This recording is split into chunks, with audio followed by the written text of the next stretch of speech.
Good morning everyone. मैं vector का आज एक पॉइंट डिस्कस कर रहा हूँ। जैसा कि हमने पढ़ाया है ऑलरेडी टाइप्स ऑफ वेक्टर, उसमें हम टाइप्स ऑफ वेक्टर में हम वेक्टर एक टाइप पढ़े थे, position vector and displacement vector. दो टाइप पढ़े थे, पोजीशन वेक्टर एंड डिस्प्लेस। हमने वहां कहा था कि दोनों वेक्टर को हम सेपरेटली दोनों का डिफरेंस समझेंगे, ठीक है। तो हम पोजीशन वेक्टर और डिस्प्लेसमेंट वेक्टर में एक्चुअली होता क्या है, डिफरेंस क्या है दोनों में, काफ़ी लोगों को दोनों में कन्फ्यूजन रहता है।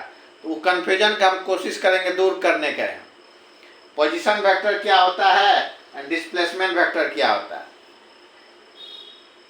देखिए पोजीशन वेक्टर क्या होता है।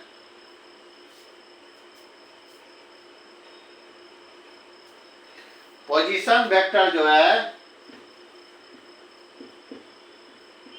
पोजीशन जो है, इट डिस्क्राइब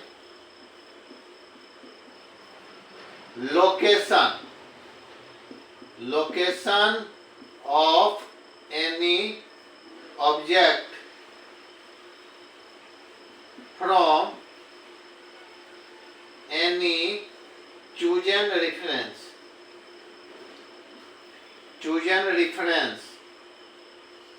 generally origin।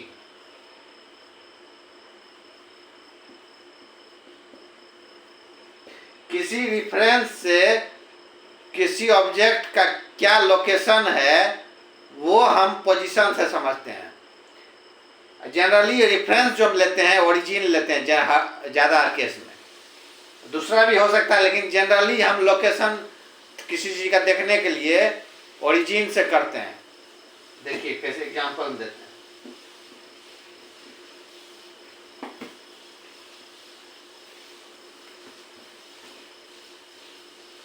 मान ले एग्जांपल देखिए, suppose any object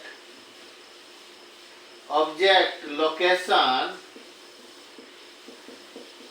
is 5 metre east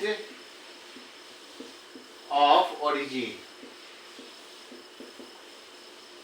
आपको कह रहा है कोई ऑब्जेक्ट है जिसका लोकेशन जो है 5 मीटर ईस्ट है ओरिजिन से।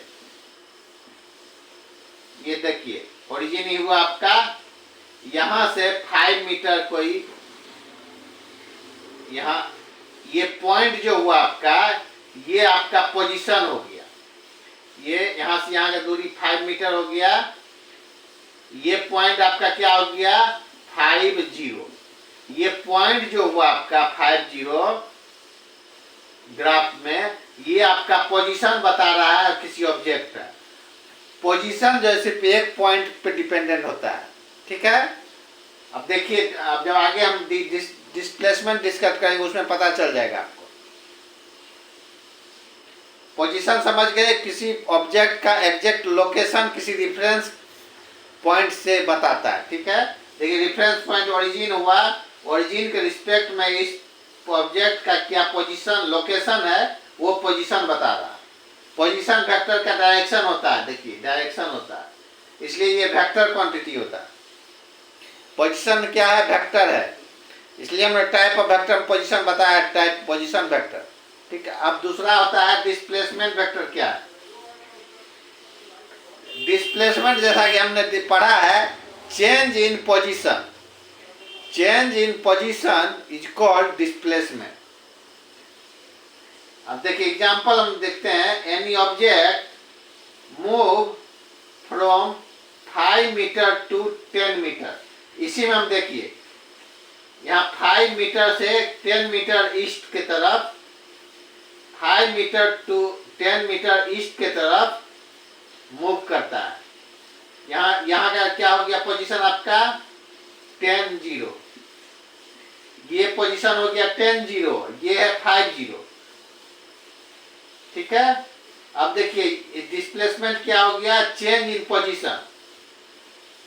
पोजीशन 5 यहाँ का माइनस चेंज इन, घटा देंगे 5 मीटर ईस्ट, किसका भी डायरेक्शन, डिस्प्लेसमेंट का भी डायरेक्शन होता है, क्योंकि वो इसलिए वो भी वेक्टर क्वांटिटी है। ठीक है, देखिए इससे क्या आपको क्लियर हो रहा है, पोजीशन जीरो हो सकता है। आप बताइए, आप एज्यूम कीजिए position can be zero. Yes, हो सकता है। कब होगा? जब पोजीशन आपका ओरिजिन पे होगा। ओरिजिने पे कोई ऑब्जेक्ट है तो आपका पोजीशन जीरो हो गया। ठीक है, अब देखिए डिस्प्लेसमेंट जीरो हो सकता है जब ऑब्जेक्ट यहां से यहां आया, फिर यहीं से यहां आ गया, रिटर्न होकर उसी जगह चला गया, आपका डिस्प्लेसमेंट जीरो हो सकता है। ठीक है, देखिए और दूसरा डिफरेंस समझते हैं। पोजीशन जो है एक पॉइंट पे डिपेंड करता है, लेकिन डिस्प्लेसमेंट जो है दो पॉइंट पे डिपेंड करता है, एक यहाँ इनिशियल पॉइंट, एक फाइनल पॉइंट। ठीक है, देखिए की डिफरेंस क्या है, पोजीशन भी जीरो हो सकता है, लेकिन कब? जब वो रिफरेंस पॉइंट पे ही हो, यानी कि ओरिजिन पे ही रहेगा तो वो जीरो हो सकता है। लेकिन जब क्या डिस्प्लेसमेंट जीरो हो सकता है जब आप रिटर्न होके उसी पॉइंट पे यदि ऑब्जेक्ट आ जाए तो जीरो हो सकता है। पोजीशन जो है सिर्फ एक पॉइंट पर डिपेंडेंट करता है, बट डिस्प्लेसमेंट जो है हमेशा दो पॉइंट पर डिपेंडेंट करता है। ठीक है, यही डिफरेंस है। आपको कंफ्यूजन आपका यहीं से दूर हो जाएगा, आपसे कोई कंफ्यूजन नहीं होना चाहिए पोजीशन वेक्टर और डिस्प्लेसमेंट में क्या होता है अंतर। ठीक है, यही की डिफरेंस है पोजीशन और डिस्प्लेसमेंट में। आगे इसी कंसेप्ट को दिमाग में रखिए और कंफ्यूजन नहीं रखिए। ठीक है, थैंक यू।